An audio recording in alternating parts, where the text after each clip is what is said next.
November 2017, variance 42.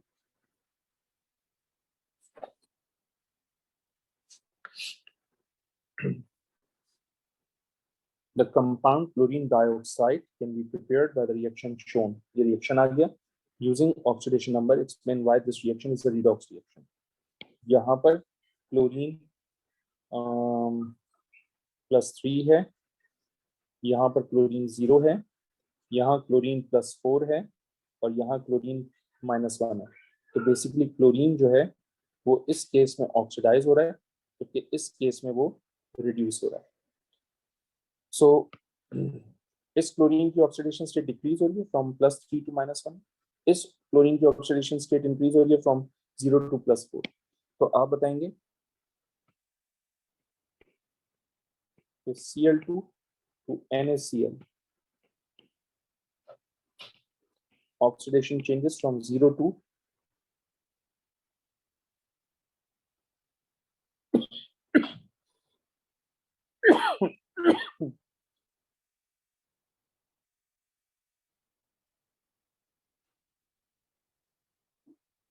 0 to +4 तो increase in oxidation state हुआ.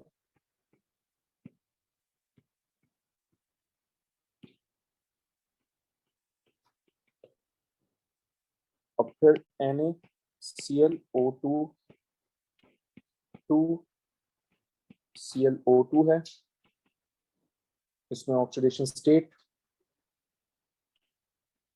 +3 to -1 हुआ. तो यहाँ पर हो जाएगा decrease in oxidation state and therefore reaction is redox.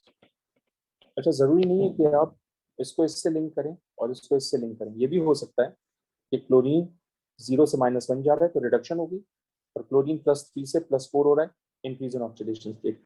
इस सेंस में भी ये रिडॉक्स ही होगा. ठीक है, और दोनों आंसर एक्सेप्टेबल है एग्जामिनर के लिए, दोनों में से जो भी चाहे लिखते हैं. The central atom in the molecule of ClO2 is chlorine. Draw the dot and cross diagram for ClO2. Show outer electrons only. आप जानते हैं कि मुझे डॉट एंड क्रॉस डायग्राम में ऑक्टेट रूल फॉलो करवाना है, और आप ये भी जानते हैं कि क्लोरीन और ऑक्सीजन के दरमियान सिंगल कोवलेंट बॉन्ड भी हो सकता है, डबल कोवलेंट बॉन्ड भी हो सकता है, राइट. और हम जानते हैं कि oxygen usually double covalent bond form करता है. तो क्लोरीन के वैलेंस शेल में कितने इलेक्ट्रॉन्स होंगे? 7. 1 2 3 4 5 6 7. ऑक्सीजन के वैलेंस शेल में कितने इलेक्ट्रॉन्स होंगे? 6. ये ऑक्सीजन एटम आ गया, ये ऑक्सीजन एटम आ गया. अब इसके 6 इलेक्ट्रॉन्स में यहाँ डिस्ट्रीब्यूट कर देता हूँ. ठीक है, ये इलेक्ट्रॉन रह जाएगा, कोई इशू नहीं है, इसको एज इट इज छोड़ दीजिए, मार्क्स डिडक्ट नहीं होंगे आपके. The reaction between ClO2 and F2 is shown. The rate of reaction was measured at various concentration of the two reactants and the following results were obtained. The rate equation is rate equals to the concentration of ClO2 and concentration of F2. इसके ऊपर power नहीं है तो first order, इसके ऊपर भी power नहीं है तो फर्स्ट ऑर्डर. तो कह रहे हैं what is mean by the term order of reaction with respect to particular reagent. तो आप बोलेंगे power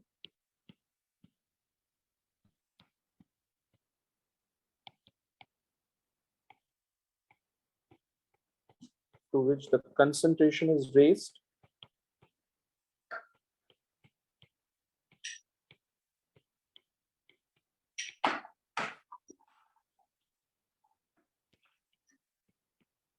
in rate equation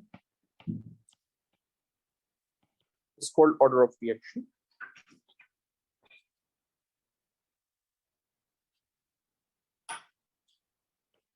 Use the results of experiment 1 to calculate the rate constant for this reaction into the unit of rate.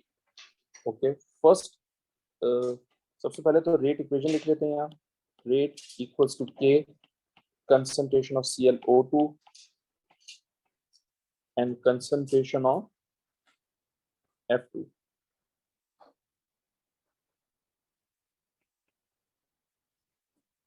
Experiment 1 में मेरे पास ये rate of reaction है, ये concentration of chlorine, ये concentration of ClO2.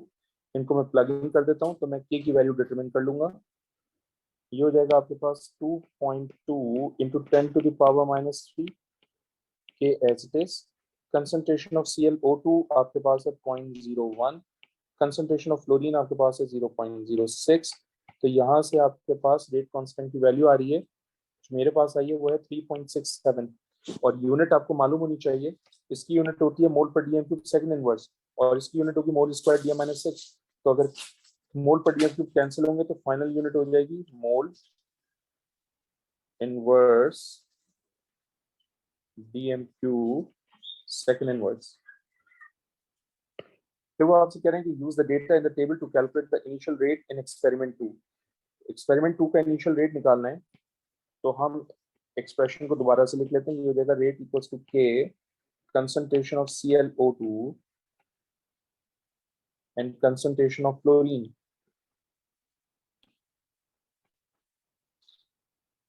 हमने जो rate की value determine की थी वो हमें डिटरमिन करनी है। एक्चुअली के की वैल्यू जो हमने डिटरमिन की थी हम उसको कैरी फॉरवर्ड करेंगे यहाँ पर 3.67। ClO2 की कंसंट्रेशन और F2 की कंसंट्रेशन इन एक्सपेरिमेंट 1 क्या है 0.025 0.060। इसको प्लग इन कर देते हैं।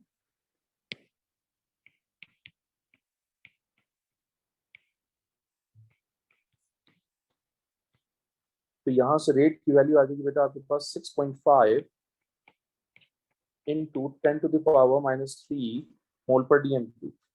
फिर वो कह रहे हैं calculate the concentration of ClO2 in experiment 3। तो आप देखते हैं आपको सारी वैल्यूज गिवन है, के भी पता है, इसकी वैल्यू कैलकुलेट हो जाएगी, तो हम वैल्यूज को प्लग इन कर देते हैं।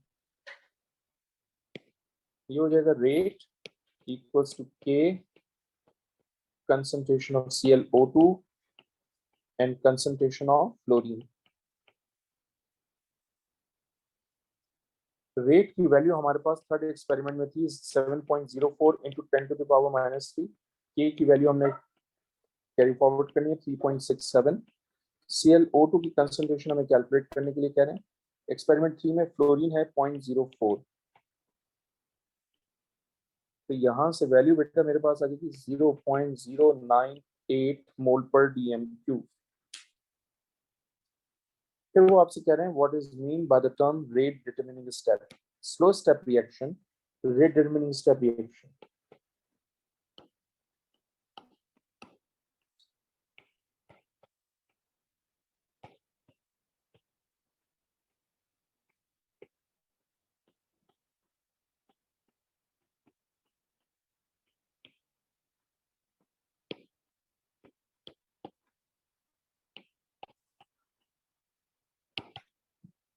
ठीक है, the equation for the reaction between ClO2 and F2 is shown. ये रेट इक्वेशन आ गई मेरे पास। The mechanism for this reaction has two steps, ये इंपॉर्टेंट बात है। ठीक है, the equation for two step of this mechanism stating which of the two step is the rate determining step. बेटा आपके पास है ClO2, आप इसको फ्लोरीन से रिएक्शन करवा रहे हैं, तो ये कन्वर्ट हो जाएगा ClO2F2 में। फिर ClO2F2 को आप रिएक्शन करवा दीजिए ClO2 से दोबारा, तो ये कन्वर्ट हो जाएगा टू ClO2F। ठीक है,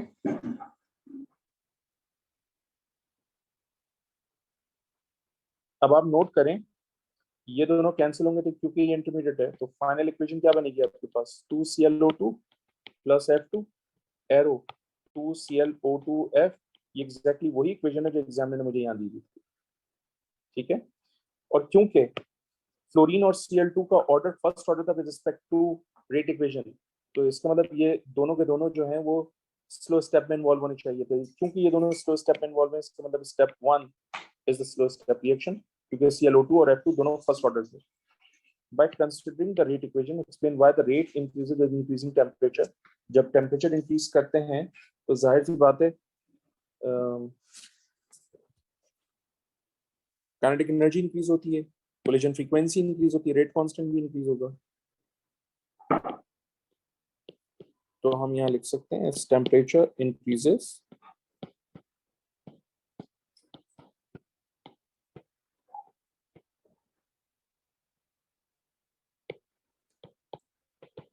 kinetic energy increases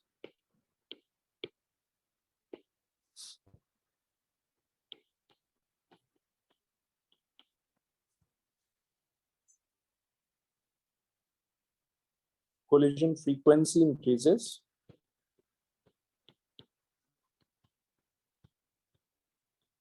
और जब collision frequency increase होती है ना तो rate constant भी increase हो जाता है. Rate constant, that is K की value, also increases, and thus rate of reaction increases. ठीक है. Next question. When water is added to magnesium nitride, the products are a white suspension of magnesium hydroxide and an alkaline gas. Write an equation for this reaction. ये है आपके पास Mg3N2. आप इसको water के साथ reaction करवा रहे हैं. ये कन्वर्ट होगा मैग्नीशियम हाइड्रोक्साइड में और अमोनिया गैस में. ठीक है. यहाँ 2 अमोनिया गैस आ जाएगा. टोटल हाइड्रोजन कितने हो जाएंगे? 12. यहाँ 6 लगा दीजिए. ठीक है. उसके बाद वो कह रहे हैं 2.52 gram of Mg3N2 is added to excess of water. Calculate the mass of magnesium hydroxide form. तो बेटा बहुत सिंपल सी बात है. मैं सबसे पहले यहाँ से मोल्स ऑफ Mg3N2 कैलकुलेट करूंगा. 2.52 है. इसको डिवाइड कर दीजिए Mg3N2 के MR से, which is 100.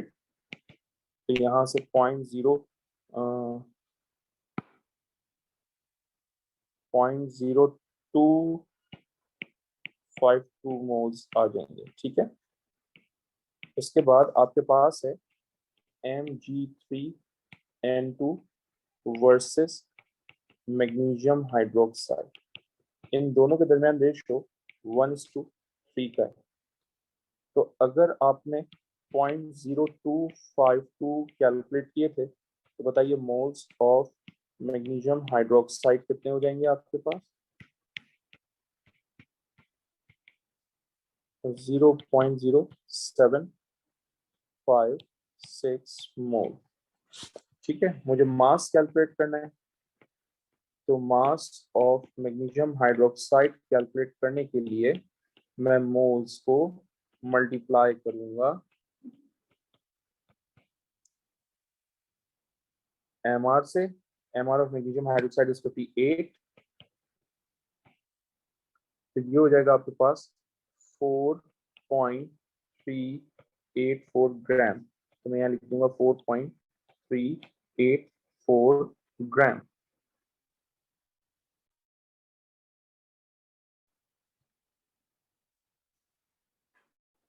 Okay. So mass would be 4.384 gram. State and explain how the solubility of group 2 hydroxides varies down the group. 4 marks का part है. तो obviously मुझे सारी की सारी डिटेल एक्सप्लेनेशन लिखनी है और मैं लिखूंगा down the group.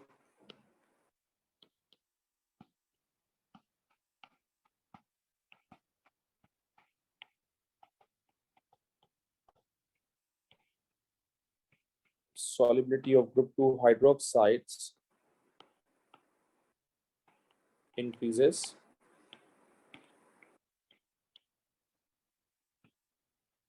ठीक है.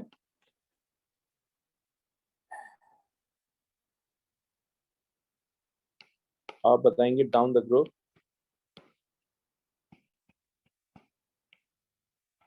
due to the decrease in charge density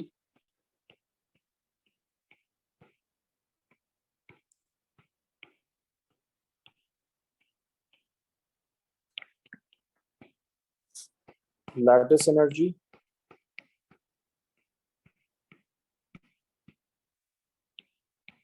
and hydration enthalpy decreases.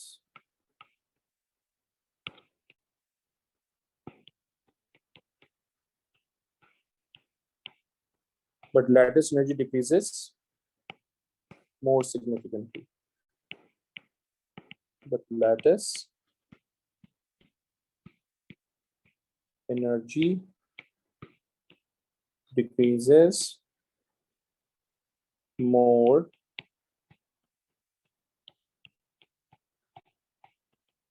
significantly than hydration.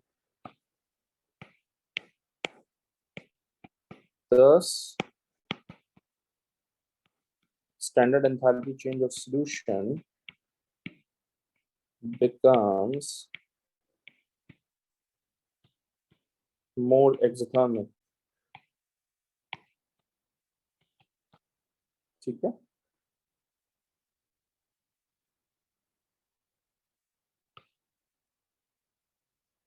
magnesium hydroxide is sparingly soluble in water. The concentration of its saturated solution at 298 Kelvin is 1.7 into 10 to the power minus 4 mole per dm3. ठीक है, concentration आ गई magnesium hydroxide की. Write the expression for the solubility product of magnesium hydroxide. तो ये हो जाएगा, ionise कर लीजिए इसको, ये कन्वर्ट होगा मैग्नीशियम आयंस में एंड हाइड्रोक्साइड आयंस में. तो ये हो जाएगा concentration of magnesium ions, concentration of hydroxide ions, क्योंकि हाइड्रोक्साइड आयंस के 2 मोल्स हैं इक्वेशन में, इसलिए वो पावर में चले जाएंगे. फिर वो कह रहे हैं calculate the value of Ksp for magnesium hydroxide at 298 kelvin. So आप जानते हैं मैग्नीशियम हाइड्रोक्साइड और मैग्नीशियम आयन में 1:1 का रेशियो है. अगर आपने 1.7 into 10 to the power minus 4 mole पर dm³ कैलकुलेट किया तो इसकी भी कंसंट्रेशन सेम हो जाएगी.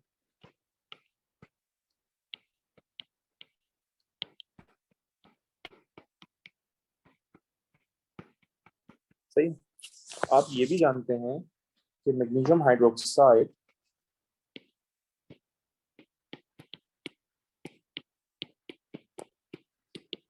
और हाइड्रोक्साइड आयंस के दरमियान 1:2 का रेशियो है.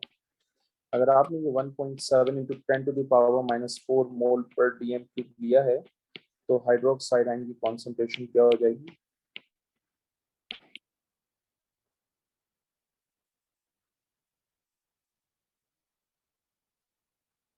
3.4 into 10 to the power minus 4 mole पर dm³. ठीक है, आप इन दोनों वैल्यूज को उठाकर Ksp के एक्सप्रेशन में प्लेस करें, इसका स्क्वायर करें. ये हो जाएगा 1.7 into 10 to the power minus 4 into 3.4 into 10 to the power minus 4, इसका स्क्वायर कर लीजिए बेटा आप. सो आपके पास Ksp की वैल्यू आ जाएगी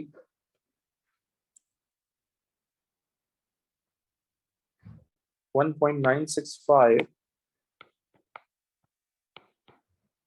into 10 to the power minus 11 और यूनिट हो जाएगी बेटा इसकी मोल क्यूब Tm-9. ठीक है,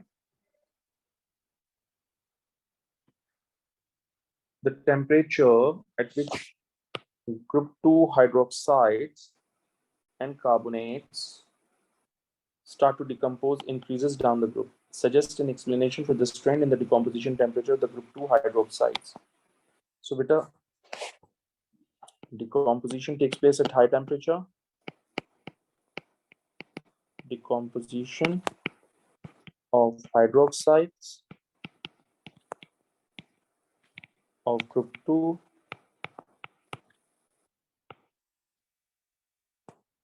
takes place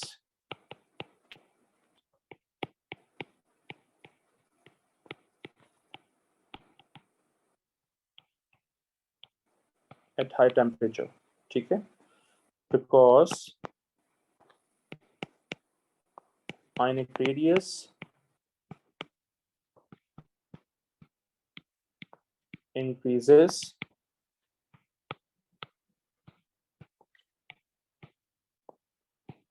so charge density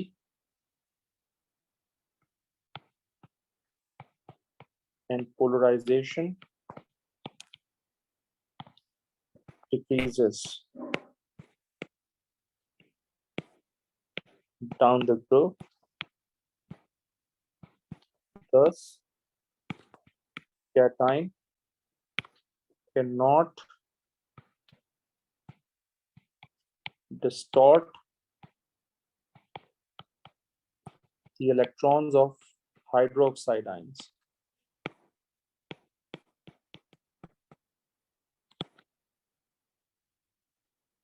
ठीक है।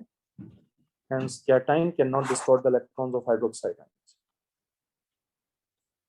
Question number 3.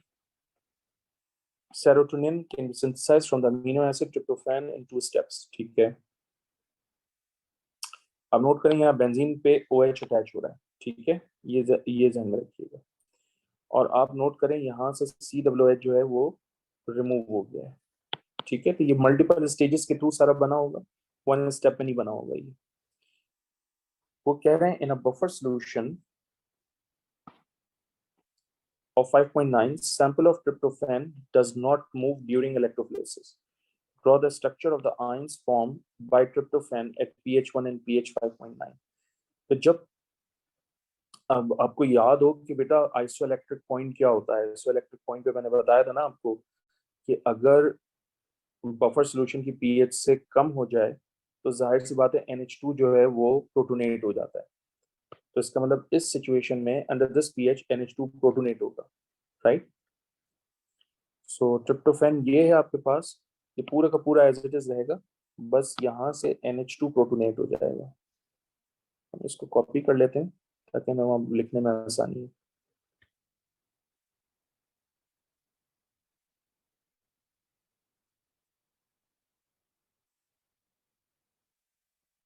ठीक है, और अब हम लिखेंगे इस तरह से,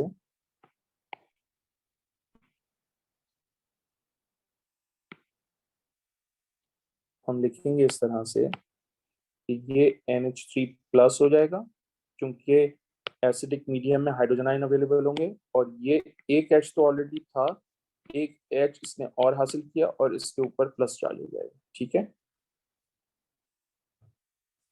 अब देखिए आइसोइलेक्ट्रिक पॉइंट में क्या होता है, बफर सॉल्यूशन की पीएच भी 5.9, इसकी भी वैल्यू 5.9, तो इसका मतलब यहाँ पर ज्वेटर आयनिक फॉर्म बनेगी इस ट्रिप्टोफैन की, यानी ये NH3 प्लस हो जाएगा, ये CW नेगेटिव हो जाएगा। तो हम इसको दोबारा से लिख देते हैं यहाँ,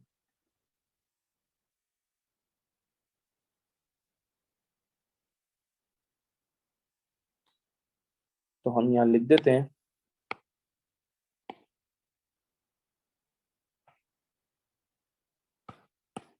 कि ये आपका NH3 प्लस हो गया है और ये आपका CW नेगेटिव हो गया है, ठीक है।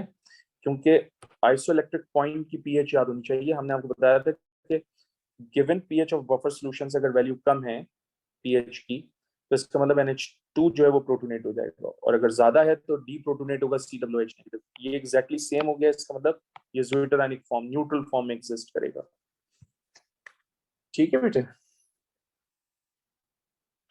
फिर वो कह रहे हैं tryptophan can be combined with valine to form a dipeptide, use the data booklet to draw the structure of this dipeptide. So बेटा ट्रिप्टोफैन का स्ट्रक्चर मैं यहाँ पर लिख देता हूँ आपके लिए, ये है ट्रिप्टोफैन का स्ट्रक्चर, और वैलिन जो है वो आपके पास ये होगा,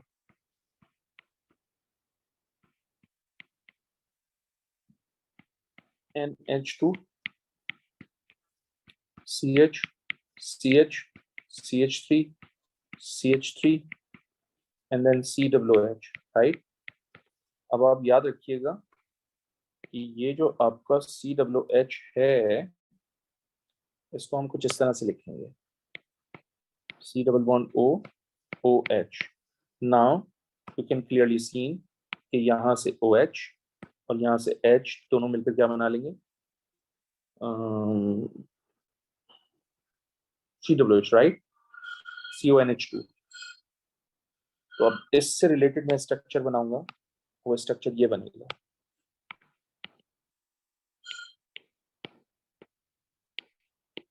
ये बेंजीन रिंग, ये एज इट इज, ये एज इट इज, ये NH और ये एज इट इज, ये एज इट इज,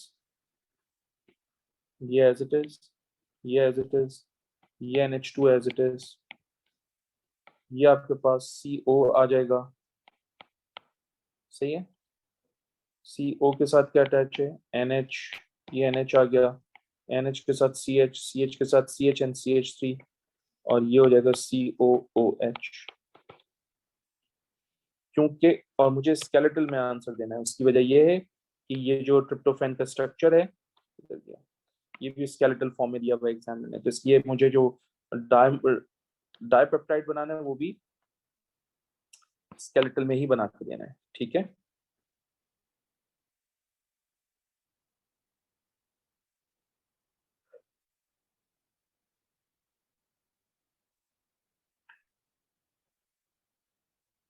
ठीक है बेटे।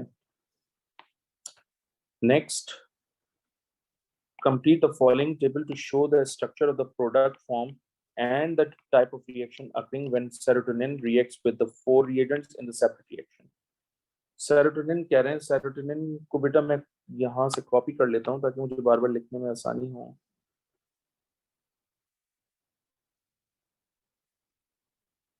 ओके, तो सेरोटोनिन को जब हम रिएक्शन करवाएंगे ना सोडियम मेटल से, सो बेटा यहाँ से H चला जाएगा और इसकी जगह पर Na आ जाएगा, सही है। और ऑब्वियसली रीडॉक्स रिएक्शन भी कह सकते हो आप इसको, डिस्प्लेसमेंट रिएक्शन भी कह सकते हो आप इसको,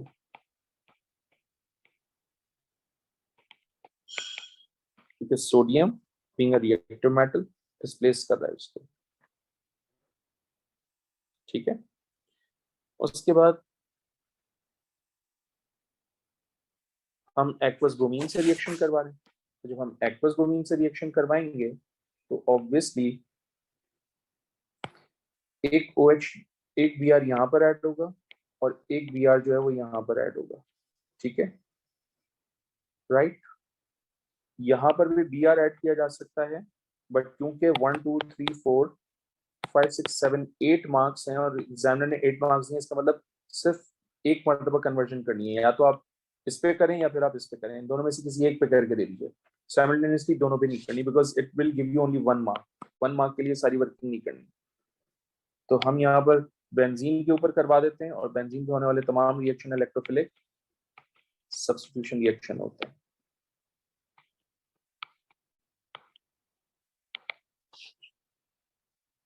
फिर आपके पास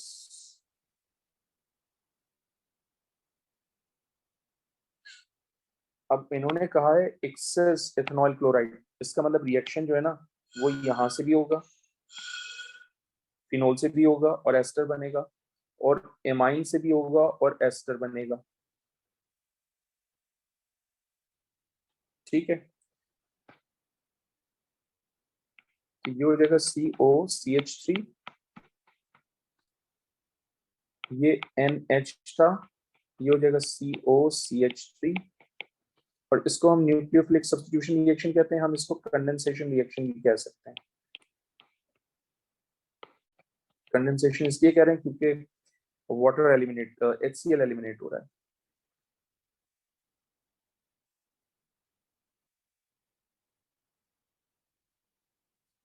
फिर वो आपसे कह रहे हैं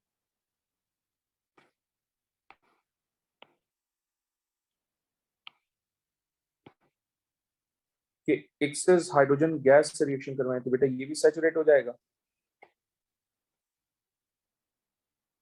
और जो बेंजीन का पाई बॉन्ड है वो भी सैचुरेट हो जाएगा।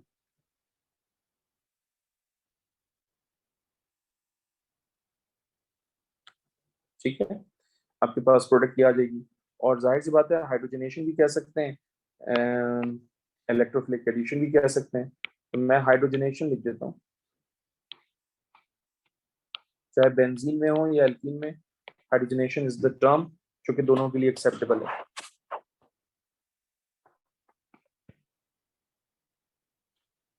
ठीक है बेटा। Now the next question is, serotonin is converted by enzyme in the liver to compound M. By reference to the data booklet, suggest how the infrared spectrum of M would differ from that of serotonin. अब देखिए यहाँ पर आपके पास carboxylic functional group आ गया, यहाँ पर carboxylic functional group नहीं है, तो इसका मतलब आपके पास 3000 सेंटीमीटर इनवर्स की एक पीक हो जाएगी CWH की।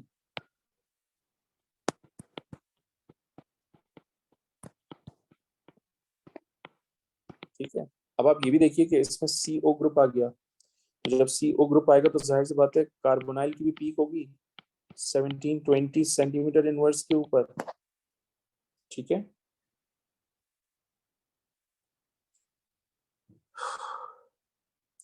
यहाँ पर NH2 है, यहाँ NH2 नहीं है, तो NH2 की पीक नहीं होगी, नो NH2 एब्जॉर्प्शन पीक।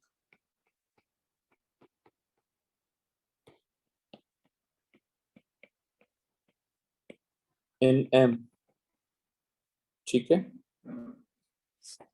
अब सेरोटोनिन में देख लो,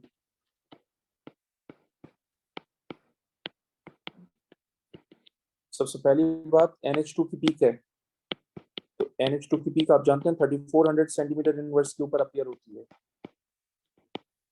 ठीक है,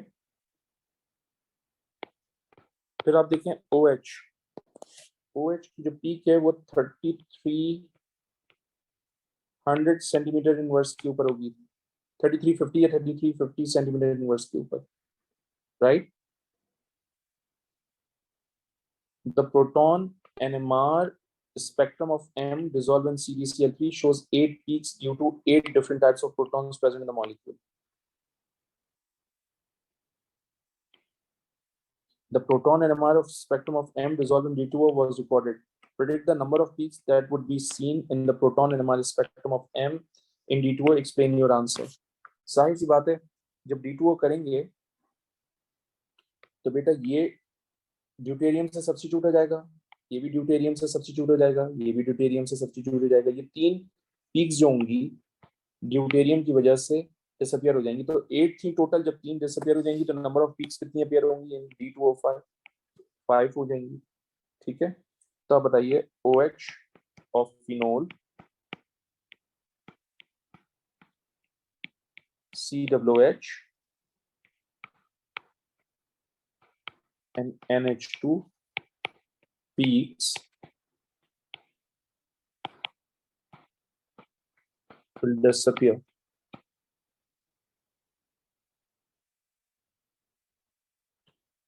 in radio frequency region. उसके बाद compound M can be polymerized under certain conditions to form polymer N shown. ये polymer N है। Polymer N is biodegradable unlike polyethylene which is not. Explain why N is biodegradable, क्योंकि इसमें ester का bond होगा जो कि easily hydrolyse हो जाएगा। तो आप ये लिख दीजिए,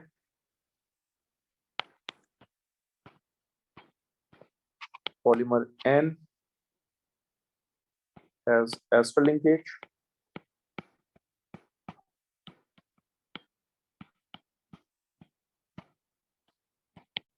so it can easily hydrolyzed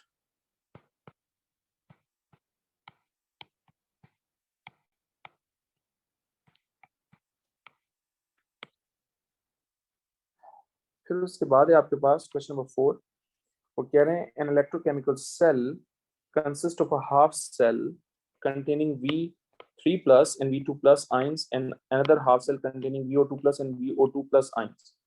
ये 2 ions हैं different. Use data from the data booklet to calculate the value of E0 cell. तो बेटा E0 cell की वैल्यू हमने डिटरमाइन करनी है, फॉर्मूला यूज करेंगे E0 right minus E0 left.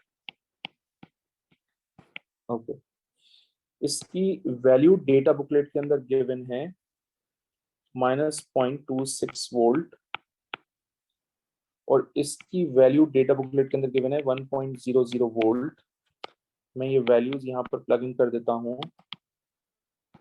Plus 1.00 minus -0.26, तो यहाँ से वैल्यू आ जाएगी प्लस 1.26 वोल्ट। ठीक है, write the ionic equation for the cell reaction. ठीक है, तो हम क्या करेंगे, ऑब्वियसली ये जो हाफ सेल है इसको हम एज इट इज रखेंगे, इसको हम फ्लिप करके लिखेंगे, राइट। तो इस वक्त डेटा बुकलेट है मेरे पास, मैं बना के दिखा देता हूँ आपको। ये है V3 plus plus electron arrow V2 plus, उसके बाद VO2 प्लस से VO2 प्लस से VO2 प्लस हुआ, यहाँ दो ऑक्सीजन, यहाँ एक वाटर मॉलिक्यूल, यहाँ दो हाइड्रोजन आयन, 2+1,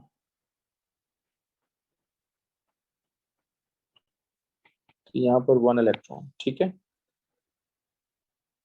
अब आप जानते हैं कि मैं इस इक्वेशन को एज इट इज रखूंगा, इसको फ्लिप करके लिखूंगा, फ्लिपिंग के बाद नंबर ऑफ इलेक्ट्रॉन्स कैंसिल होकर बैलेंस आउट हो जाएंगे। तो मैं देखिए फ्लिपिंग फ्लिपिंग करके सब लिख रहा हूँ एज इट इज। ये हो जाएगा VO2 प्लस 2 हाइड्रोजन आइंस, फिर आ जाएगा V2 plus arrow VO2 plus V3 plus H2। I hope it makes sense to you. इसकी वैल्यू -0.26 थी और इसकी वैल्यू +1.00 वोल्ट थी। तो इसको मैंने as it is reduction form में रखा, इसको फ्लिप करके लिखा, इलेक्ट्रॉन बैलेंस से कैंसिल करके ओवरऑल इक्वेशन में लिखी। Draw a fully labeled diagram of the apparatus you could use to measure the potential of the cell, include the necessary chemicals। तो एक हाफ सेल ये है, दूसरा हाफ सेल ये है। ठीक है, तो हम क्या करते हैं, हम बना लेते हैं इसको।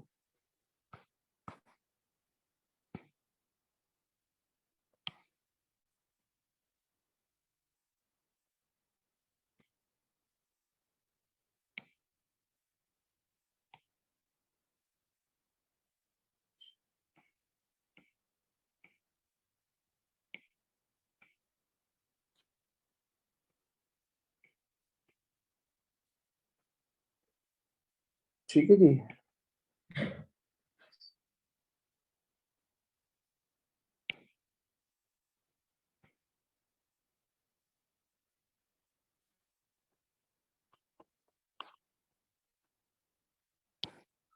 बेटा ये प्लैटिनम इलेक्ट्रोड होगा और इस हाफ सेल में आपके पास V3 प्लस है जिसकी कंसंट्रेशन 1 मोल पर डीएम क्यूब है, V2 प्लस है जिसकी कंसंट्रेशन 1 मोल पर डीएम क्यूब है।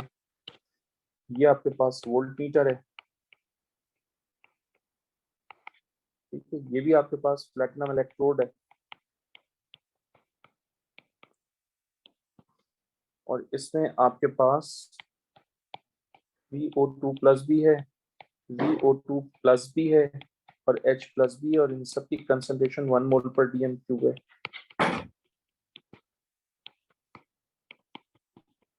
जाहिर सी बात है इन दोनों सेल्स को मैं कनेक्ट कर दूंगा सॉल्ट ब्रिज से।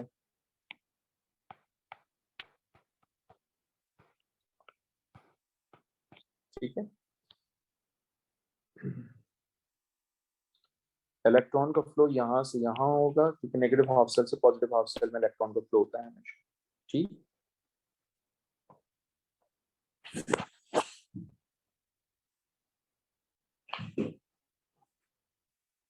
Next, use data from the data booklet to predict whether a reaction might take place when the following pairs of aqueous solution are mixed in a reaction occurs, write an equation for it and calculate the E naught cell। So बेटा आपके पास सीधी सी बात है, सबसे पहले तो SN4 plus plus 2 electron, arrow SN2 plus होना चाहिए। ठीक है, इसकी वैल्यू है +0.14 वोल्ट डेटा बुकलेट में और जब Tin2 प्लस V2 प्लस को ऑक्सीडाइज करेगा तो ये कन्वर्ट हो जाएगा V3 प्लस में। तो V2 प्लस से V3 प्लस वाली इक्वेशन की हाफ सेल इक्वेशन ये है और इसकी वैल्यू है आपके पास -0.26 वोल्ट। तो ऑब्वियसली इसको हम रिडक्शन फॉर्म में रखेंगे, इसको फ्लिप करके लिखेंगे, फ्लिपिंग के बाद इस इक्वेशन को मैं 2 से मल्टीप्लाई भी करूंगा ताकि नंबर ऑफ इलेक्ट्रॉन्स बैलेंस होकर कैंसिल हो जाए। तो मैं फाइनल इक्वेशन यहाँ लिख रहा हूँ, रिएक्शन तो होगा तो मैं यहाँ यस लिख देता हूँ। इक्वेशन ये बनेगी SN4 प्लस वेनेडियम की इक्वेशन को फ्लिप करके लिखने के बाद 2 से मल्टीप्लाई करके फिर ये लिखूंगा मैं, तो ये हो जाएगा 2V3 plus plus SN2 plus. And obviously अगर मुझे यहाँ से E नॉट सेल निकालनी है तो ये हो जाएगा E not right minus E not left. E not right में आपके पास वैल्यू क्या आएगी, +0.14 माइनस -0.26। तो यहाँ से आपके पास E नॉट सेल आ जाएगी बेटा +0.41 वोल्ट। ठीक है,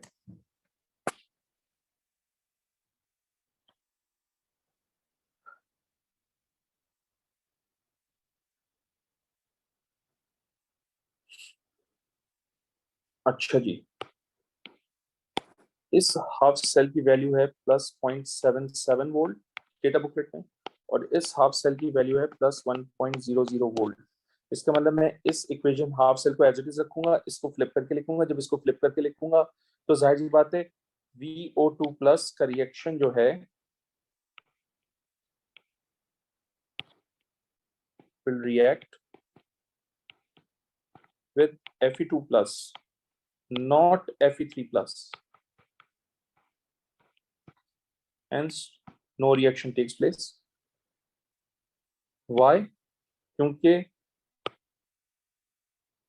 जब आप रिएक्शन करवाएंगे तो ऑब्वियसली ई नॉट सेल की वैल्यू नेगेटिव आ जाएगी because of negative EMF value.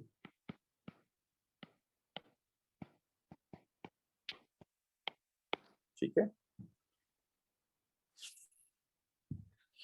आप ये भी कह सकते हैं कि ये एक ऑक्सीडाइजिंग एजेंट है, क्योंकि इसकी हायर एसिपी की वैल्यू है इसलिए ये भी ऑक्सीडाइजिंग एजेंट है। तो दो ऑक्सीडाइजिंग एजेंट आपस में रिएक्शन करके प्रोडक्ट नहीं बना सकते। आप ये भी कह सकते हैं कि VO2 प्लस ऑक्सीडाइजिंग एजेंट है, Fe3 प्लस अपनी हाईएस्ट ऑक्सीडेशन स्टेट पे एग्जिस्ट कर रहा है, ये फर्दर ऑक्सीडाइज नहीं हो सकता, इसकी रिएक्शन नहीं होगा। तो किसी भी अंदाज से कह सकते हैं इन टर्म्स ऑफ एसिपी की value, in terms of both the oxidise substances are oxidising agent. आप ये भी कह सकते हैं कि अपनी हाईएस्ट ऑक्सीडेशन स्टेट पे एग्जिस्ट कर रहा है, इसलिए फर्दर ऑक्सीडाइज नहीं हो सकता।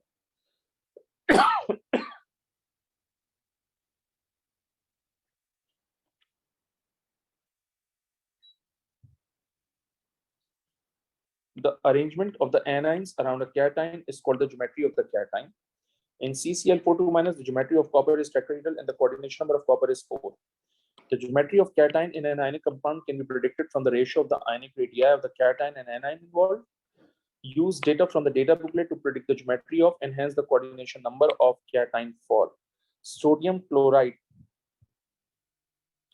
भाई सोडियम क्लोराइड में सोडियम आयन का आयनिक रेडियस है 0.095 नैनोमीटर, और भाई क्लोराइड आयन का रेडियस है, डेटा बुकलेट से आप ये ले रहे हैं 0.181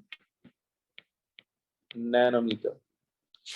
अब वो कह रहे हैं कैटाइन ओवर एनाइन का रेडियस निकालो, तो ये हो जाएगा 0.095 डिवाइडेड बाय 0.181, तो यहाँ से आंसर आ रहा है मेरे पास 0.524।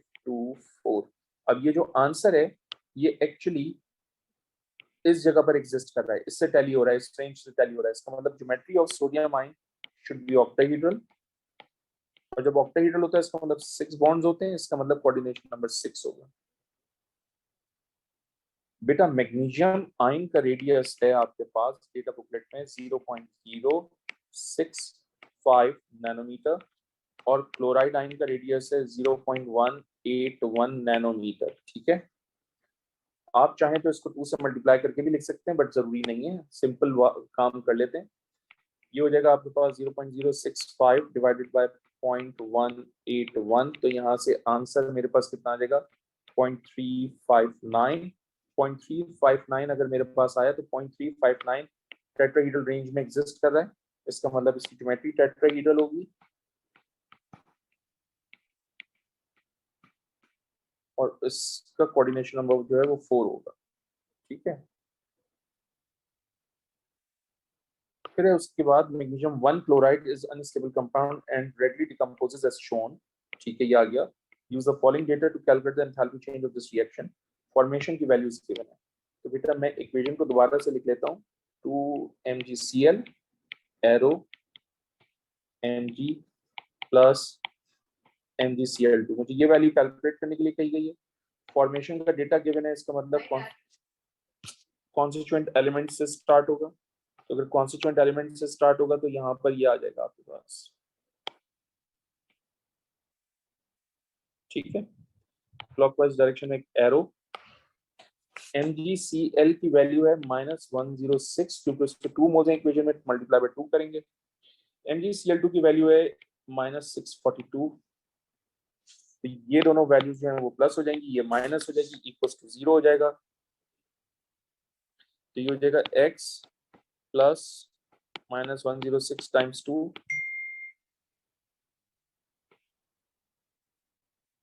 Minus -642 equals to 0, then X equals to minus 430 kilojoules per mole. तो ये हो जाएगा आपके पास minus 430 kilojoules per mole. ठीक है. उसके बाद वो कह रहे हैं the equation for which delta H is the lattice energy of MgCl is shown. Use the equation the following data and relevant data from the data booklet to calculate a value of the lattice energy of MgCl. lattice energy चाहते हैं वो. Guys हमने तो आपको एक formula दे दिया है और वो फॉर्मूला बहुत सिंपल सा है. Delta H F equals to delta H A plus ionisation energy plus atomisation of non metal plus electron affinity plus lattice energy. Formation की वैल्यू गिवन है -106. एटोमाइजेशन ऑफ मैग्नीशियम गिवन है +147. क्योंकि इस case में magnesium के ऊपर सिर्फ +1 charges दिए, मैं सिर्फ मैग्नीशियम की first ionisation energy data booklet से लूंगा which is 736 plus atomisation of chlorine is not given. So chlorine की जो बॉन्ड एनर्जी वैल्यू है 242, उसको मैं हाफ करके लिखूंगा, ये आ गई. इलेक्ट्रॉन एफिनिटी दी हुई है एग्जामिनर ने क्लोरीन की व्हिच इज -349 और लैटिस एनर्जी मुझे कैलकुलेट करने के लिए कह रहे हैं. तो यहाँ से लैटिस एनर्जी की वैल्यू आ जाएगी -761 kilojoules per mole.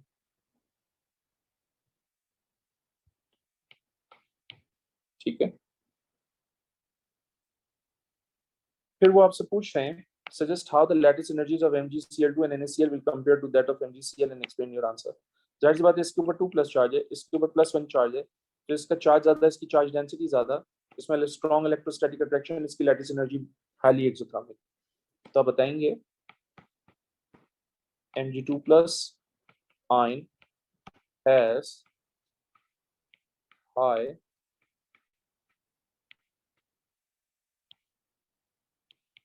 charge density than Mg plus. So MgCl2 exhibits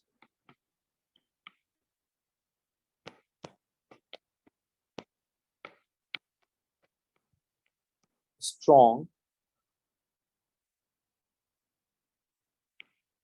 electrostatic attraction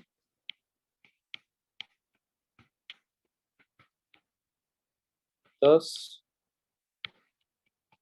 its lattice energy is highly exothermic.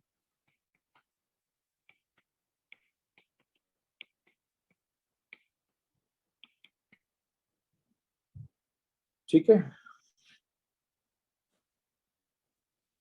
Obviously MgCl2 में इसके ऊपर भी +1 चार्ज है, इसके ऊपर भी +1 चार्ज है, जबकि MgCl2 में मैग्नीशियम के ऊपर 2+ चार्ज है. इसकी चार्ज डेंसिटी ज्यादा, इलेक्ट्रोस्टैटिक अट्रैक्शन स्ट्रॉन्गर, इसकी लैटिस एनर्जी ज्यादा हो जाएगी.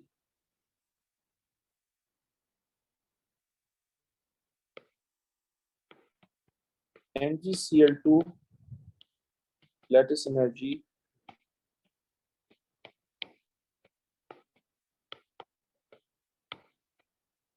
is more exothermic than NaCl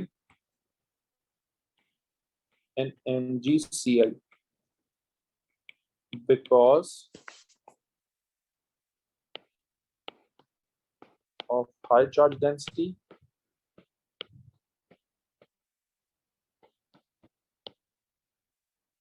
MgCl2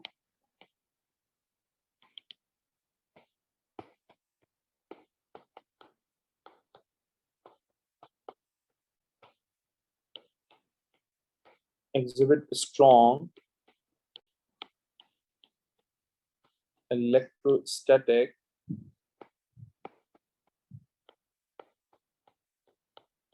attraction. Define the term electron affinity. Energy change occur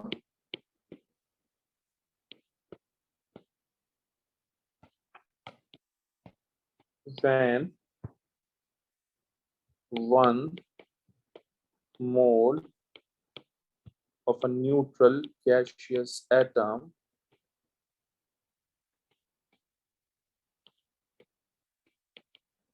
will gain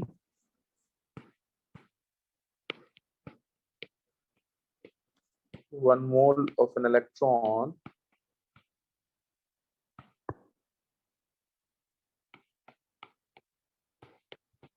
to give 1 mole of gaseous ion.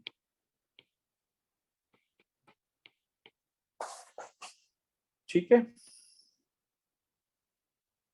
Question number 6. Define the term transition metal complex. A complex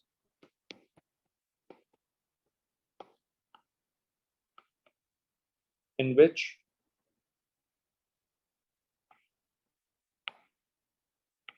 transition metal ion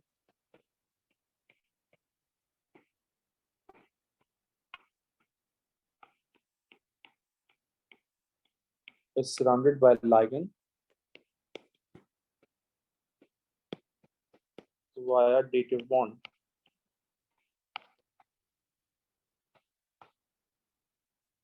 ठीक है.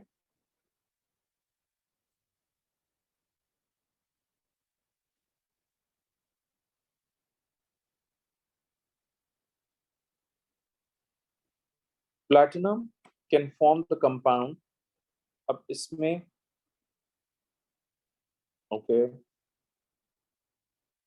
इसमें Ml4x2 की situation है और इसमें Ml4 की situation है. तो ये टेट्राहेड्रल, ये ज्योमेट्रिकल. ठीक है. State the coordination number. Coordination number 6, oxidation number 2+. Right hand side पे जाएगा तो 4+. कैसे निकाला जरा देख लीजिए. प्लैटिनम को x ले लीजिए, क्लोरीन -2 होगा equals to 2+ charge, then x equals to 4+. सही है. यहाँ पर हो जाएगा x -4 equals to -2, then x equals to +2. तो यहाँ पर कोऑर्डिनेशन नंबर कितना हो जाएगा 4 और यहाँ पर ऑक्सीडेशन नंबर क्या हो जाएगा +2. फिर वो आपसे कह रहे हैं draw 3 dimensional diagram of the structural isomer of this. तो बेटा आपको मैंने कहा था कि इससे ट्रांस बनेगा, ज्योमेट्रिकल बनेगा, क्योंकि Ml4x2 की सिचुएशन है और 3 डायमेंशनल कह रहे हैं, इसकी डॉटेड लाइन पिरामिड का ख्याल रखा जाएगा. पहले हम डायग्राम एडजस्ट कर लेते हैं, फिर हम ग्रुप एडजस्ट कर लेंगे.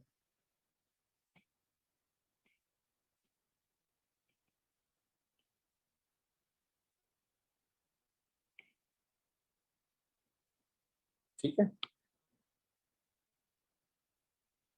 ओके. 2 क्लोरीन एटम अटैच करने, ये दोनों के दोनों क्लोरीन एटम सिस हो गए, और अगर मैं इनको डायगोनली इस तरह से अटैच कर दूं तो ये ट्रांस हो गए. अमोनिया मॉलिक्यूल अटैच करने, ये सारे के सारे अमोनिया मॉलिक्यूल अटैच कर दिए.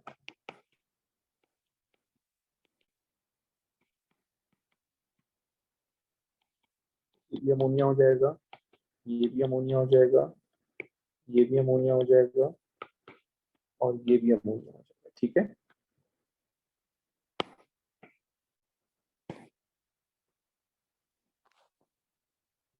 फिर वो आपसे कह रहे हैं solution of the compound and this can be distinguished from each other by the simple chemical test. Assume that any species belong to the palladium ion does not react in the test. Okay. ये important बात थी कि palladium से जो भी bonded होगा वो reaction में इन्वॉल्व होगा. Complete the table of the test that could used to positively identify each compound, the details of the expected observation with each compound. फिर एक चीज याद रखिएगा, इस कोऑर्डिनेशन स्फीयर से बाहर जो भी आयन होगा ना वो टेस्ट पॉजिटिव देगा. तो यहाँ से ब्रोमाइड के क्रीमी प्रेसिपिटेट्स आ जाएंगे सिल्वर नाइट्रेट से रिएक्शन करने पे, और यहाँ से क्लोराइड आयंस के व्हाइट प्रेसिपिटेट्स आ जाएंगे सिल्वर नाइट्रेट से रिएक्शन करने पे. तो हम क्या करते हैं, हम यहाँ पर silver nitrate followed by nitric acid.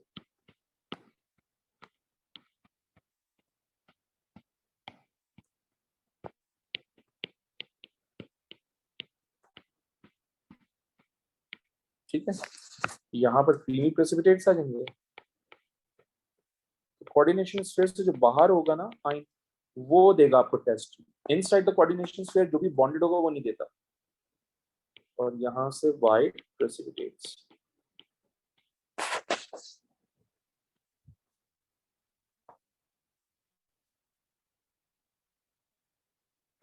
In this question, you should consider geometrical and optical isomerism. What type of isomerism is shown by the following complexes? You should answer geometrical, optical, both or neither. Octahedral. इसमें बेटा to bidentate to monodentate हैं, तो बेटा ये आपको optical पक्का पक्का देगा, ठीक है। और इसमें ज्योमेट्रिकल मिलेगा, और ज्योमेट्रिकल में भी क्या मिलेगा आपको, सिर्फ और सिर्फ सिस, ठीक है, अकॉर्डिंग टू माय नोट्स। ये Ml2x2 है, तो जब Ml2x2 की सिचुएशन होती है तो square planar geometry, geometrical isomerism मिलेगा यहाँ से।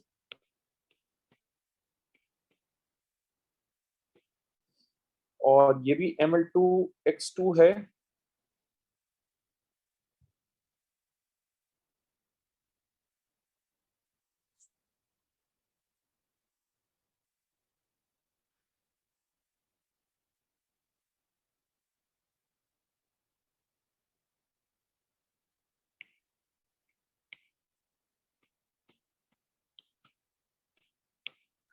मुझे लगता है ये ज्योमेट्रिकल होना चाहिए क्योंकि ये Ml2x2 है।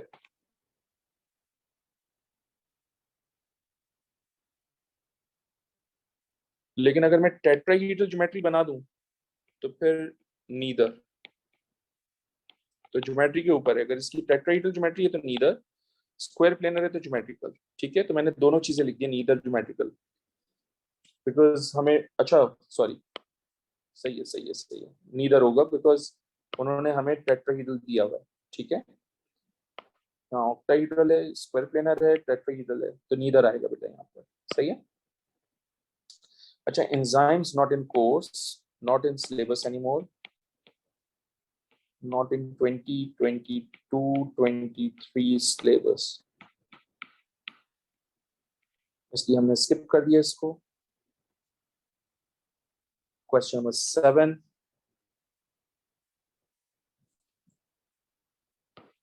calcium carbide reacts readily with water forming ethyne and a sparingly soluble white ionic compound। बेटा ये कैल्शियम कार्बाइड है CaC2, वाटर के साथ रिएक्शन करवाएंगे आप, ये कन्वर्ट होगा C2H2 में, ठीक है। और साथ में स्पेरिंगली सॉल्युबल व्हाइट आयनिक सॉलिड बनेगा विच इज कैल्शियम हाइड्रोक्साइड। वो कह रहे हैं draw the dot and cross diagram for the carbide ion, show outer electron. बेटा एक कार्बन ये रहा, इसके वैलेंस शेल में कितने इलेक्ट्रॉन्स आएंगे, 4, 1 2 3 4। दूसरे कार्बन की भी वैलेंस शेल में कितने इलेक्ट्रॉन होंगे, 4। चार्ज कितना है, 2 माइनस, इसका मतलब एक इलेक्ट्रॉन इसने गेन किया होगा, इसका मतलब एक इलेक्ट्रॉन इसने गेन किया होगा, ठीक है। Ethyne is the simplest member of alkyne homologous series. Propyne and butyne are the next two members of the series. Deduce the general formula of the alkyne. बेटा alkyne का general formula हो जाएगा CnH2n minus 2. Ethine can be polymerized into polyacetylene, which is a conducting polymer. Suggest why this polymer conducts electricity, because of the presence of delocalized electrons.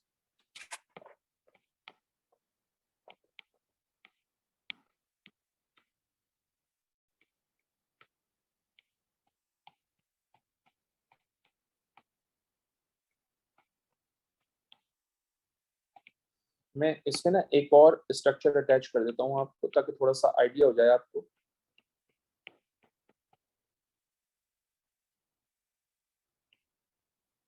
एक और structure attach कर देता हूं ताकि थोड़ा सा आइडिया हो जाए कि मैं क्या क्यों कह रहा हूँ delocalised electrons.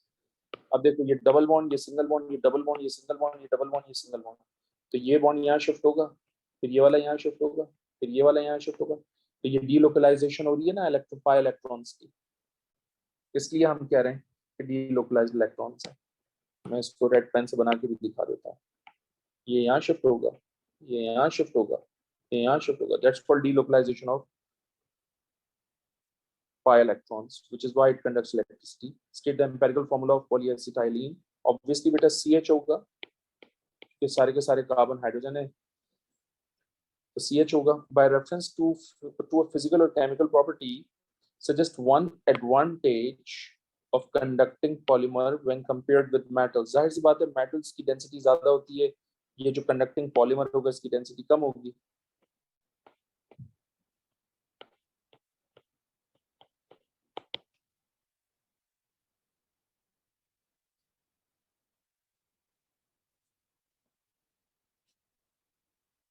Part B. Alkynes can react with carbonyl compound under basic condition as shown in reaction 1. ठीक है. The first step of the mechanism of reaction 1 involves the alkyne anion reacting with a carbonyl compound. ठीक है. ये important statement था. वो कह रहे हैं complete the first step of the mechanism and draw the intermediate for the reaction, include all relevant dipoles, charges and curly arrows. तो बेटा ये देखिए, ये हो जाएगा आपके पास स्लाइड नेगेटिव, ये हो जाएगा स्लाइड पॉजिटिव, ये इससे रिएक्शन करेगा और ये पाई बॉन्ड यहाँ पर शिफ्ट हो जाएगा. तो आपके पास ये आ जाएगा R C O नेगेटिव, ये R, ये कार्बन, ये ट्रिपल बॉन्ड और ये R. ठीक है.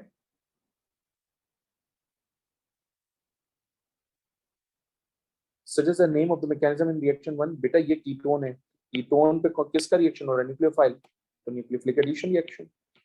All aldehyde and ketone undergoes nucleophilic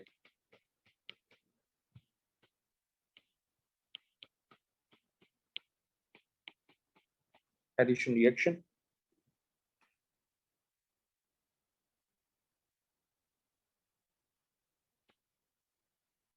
Part third. An alkyne Q and a carbonyl compound R reacts together to form compound P as shown. So 2 moles of Q, 1 mole of R के साथ reaction करके ये product बना रहे हैं. Use reaction 1 to suggest the structure of Q and R. Okay. देखें, आप note कीजिएगा जरा. 2R, एक कार्बन, एक ऑक्सीजन. 2R, एक कार्बन, एक ऑक्सीजन, ऑक्सीजन के साथ OH, और ये पूरा का पूरा group as it is attach कर दिया हमने. ऐसा ही है ना? तो इसका मतलब ये हुआ ऑक्सीजन OH में कन्वर्ट हो गया और ये पूरा का पूरा ग्रुप इस कार्बन के साथ अटैच हो रहा है. ठीक है. तो 2 मोल्स ऑफ Q है, तो ये 2 मोल्स ऑफ Q है, तो आप यहाँ लिख दीजिए C2H5 C triple bond C और यहाँ पर आ जाएगा H. जैसे यहाँ पर H था वैसे हमने यहाँ पर भी H लिखा. सही है, क्योंकि ये 2 मोल्स रिएक्ट हुए हैं इसलिए हमने इनको Q बना लिया. ये क्या होगा आपका? भाई अल्काइन कीटोन से रिएक्शन कर रहा है ना, तो ये कीटोन है आपका. इस कीटोन में ये कार्बन भी क्या होगी? Carbonyl group. ये भी कार्बोनाइल ग्रुप, क्योंकि ये भी OH में कन्वर्ट हो रहा है, यहाँ पर भी OH आ रहा है. तो मैं इसका स्ट्रक्चर कुछ इस तरह से बना सकता हूँ. I hope it makes sense to you कि ये पूरा का पूरा क्या होगा? कीटोन, कीटोनिक पार्ट जिसमें कीटोन फंक्शनल ग्रुप होगा. अब किस कार्बन पे कीटोन है? इस कार्बन के ऊपर कीटोन है. क्यों है इस कार्बन एटम के ऊपर कीटोन? क्योंकि इसी कार्बन के साथ OH अटैच है. आप नोट करें, जिस कार्बन एटम के साथ आपने यहाँ OH अटैच किया था उसी कार्बन का कीटोन था. सही है. सो मैं इस तरह से लिखूंगा इसको CH3CO, फिर आपके पास आएगा CH2, फिर CO और फिर CH3. A series of 12 separate experiments is carried out as shown in the table.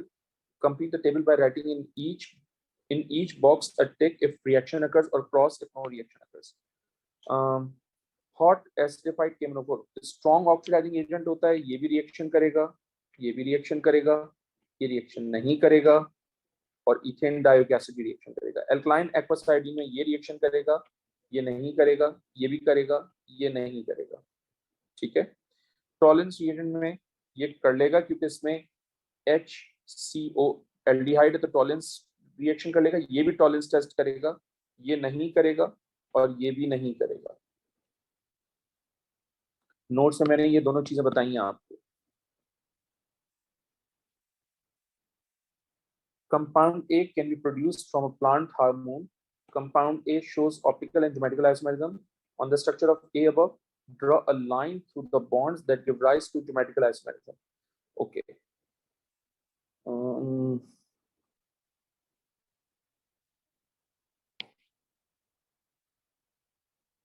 ये होगा बेटा ज्योमेट्रिकल आइसोमेरिज्म, ये दे देगा, ठीक है।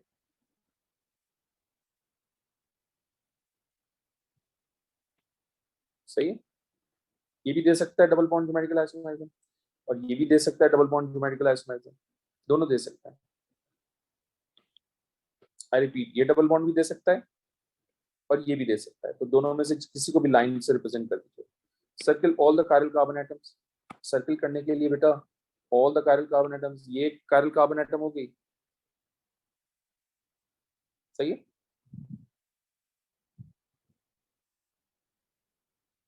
Give the name of 4 functional groups present in A, बेटा एक कीटोन, एक एल्कीन, एक टर्शी अल्कोहल और एक कार्बोक्सिलिक एसिड। तो हम लिख देते हैं टर्शी अल्कोहल, अगर किसी बच्चे ने अल्कोहल लिखा तो मार्क्स नहीं मिलेंगे उसको, you have to be specific ना। Tertiary alcohol, ketone, alkene and carboxylic acid.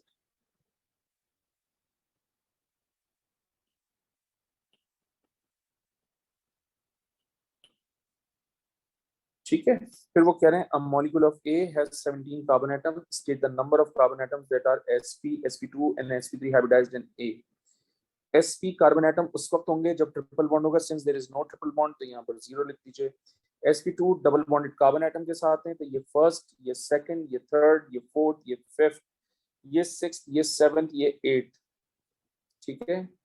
Double bonded carbon atom के साथ होगा 8। Single bonded carbon atom is sp3 hybridised, तो बेटा ये फर्स्ट, ये सेकंड, ये थर्ड, ये फोर्थ, ये फिफ्थ, ये सिक्स्थ, ये सेवंथ, ये एट्थ और ये नाइन्थ। तो 9 कार्बन एटम्स ऐसी हैं जो कि sp3 हाइब्रिडाइज्ड हैं। फिर वो कह रहे हैं when A is reacted with an excess of hot concentrated KMnO4 ions, a mixture of 3 organic compound is formed। ये X है, ये Y है, ये Z है। वो कह रहे हैं Y और Z का स्ट्रक्चर बता दो। Y में 3 कार्बन हैं, Z में 4 कार्बन हैं। Okay, what we can do is कि हम यहाँ से बॉन्ड को ब्रेक कर दें, सही है। जब मैं बॉन्ड को ब्रेक करूंगा तो ये डबल बॉन्डेड सी है, कीटोन में कन्वर्ट होगा, ये भी डबल बॉन्डेड सी है, ये भी कीटोन में कन्वर्ट होगा, राइट। अलर्ट रहना, तो मैं पहला प्रोडक्ट बना रहा हूं आपके लिए जो कि सिंपल इससे रिलेटेड होगा, सही है। और मैं बना रहा हूं CH3CH2, ये हो जाएगा CH3 CH2, 4 कार्बन है, ये हो जाएगा CH3 CH2 CO CWH। और क्योंकि एग्जामिनर ने स्केलेटल दिया है तो मैं इसका स्केलेटल ही बनाऊंगा, CH3 तो बनेगा इस तरह से CH3 CH2 CO CWH, ठीक है। ये स्केलेटल आ गया। 1 2 3 ओ ओ ओ ओ, एक minute CO and then COOH, ठीक है बेटा। 1 2 3 4, क्या हो गया 1 2 3, वेट, ये इस तरह से बनेगा स्केलेटल। फर्स्ट, सेकंड, ये हो गया और ये आ जाएगा COOH, ठीक है। अच्छा, अब 3 कार्बन एटम्स का बनाना है, तो ये तो हमने एक बना लिया। अब हम ये भी तो कर सकते हैं कि हम डबल बॉन्ड यहाँ से ब्रेक कर दें। तो जब हम डबल बॉन्ड यहाँ से ब्रेक करेंगे तो ये CH किस में कन्वर्ट होगा, CWH, और ये वाला CH भी किस में कन्वर्ट होगा, CWH। तो हम क्या कर रहे हैं, हम बेसिकली यहाँ से लेकर यहाँ तक की जो प्रोडक्ट है वो शेयर कर रहे हैं आपके साथ। 3 कार्बन एटम है, CH3CO CWH, ये बना जाएगा CH3CO CWH, और इसका स्केलेटल ये होगा CH3CO COOH। स्केलेटल बना के देना है क्योंकि एग्जामिनर ने भी स्केलेटल ही दिया हुआ है बेटा आपको, सही है। Next, a mixture of 3 different compounds J, K, and L was analyzed by thin layer chromatography using a polar stationary phase and a non-polar mobile phase. Guys, this is important. Polar stationary phase or non-polar mobile phase. 3 compounds all have similar molecular masses. The resulting chromatogram is shown. Identify which spot corresponds to each. तो आपको याद होगा हमने आपसे कहा था कि जो मोस्ट पोलर होता है वो डिस्टेंस सबसे कम ट्रैवल करता है, if you remember.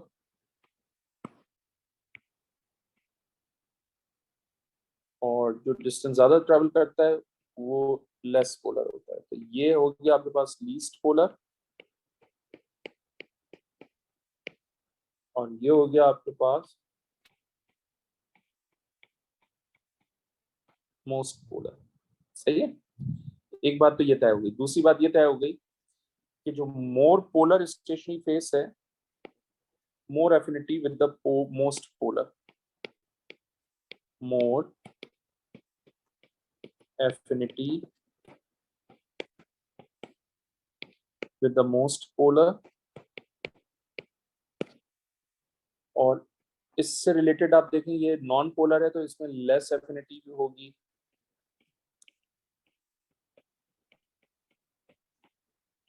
Most polar के साथ.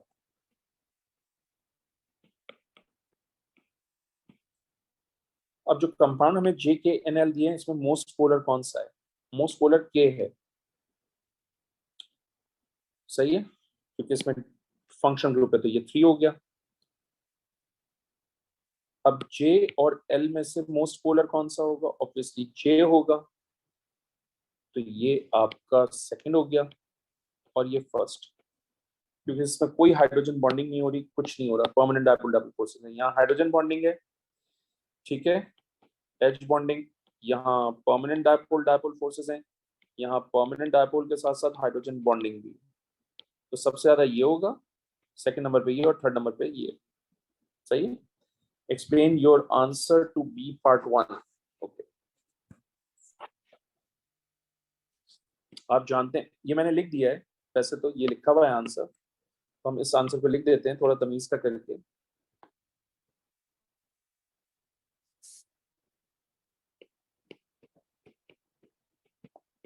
Stationary phase is more polar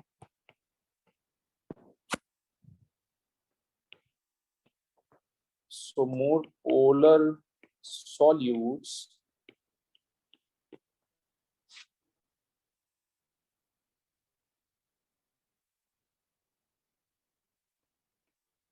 stick to it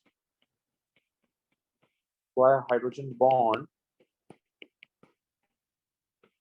hence covers the least distance.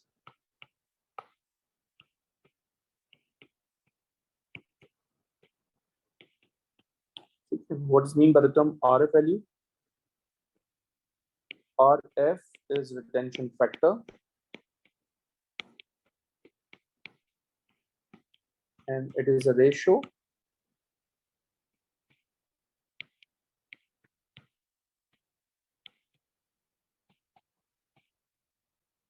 of the distance traveled by solute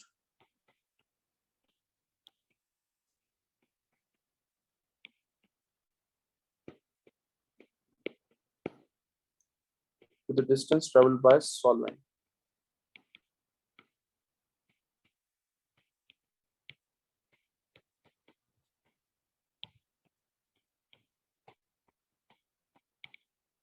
बेटा मैं यहाँ लिख देता हूँ कि यहाँ पर हाइड्रोजन बॉन्डिंग है सिर्फ, ताकि आपको याद रहे. यहाँ पर हाइड्रोजन बॉन्डिंग भी है और परमानेंट डायपोल फोर्सेस भी हैं. यहाँ पर परमानेंट डायपोल फोर्सेस भी हैं और इंड्यूस डायपोल फोर्सेस भी हैं. ठीक है. We are done with the paper.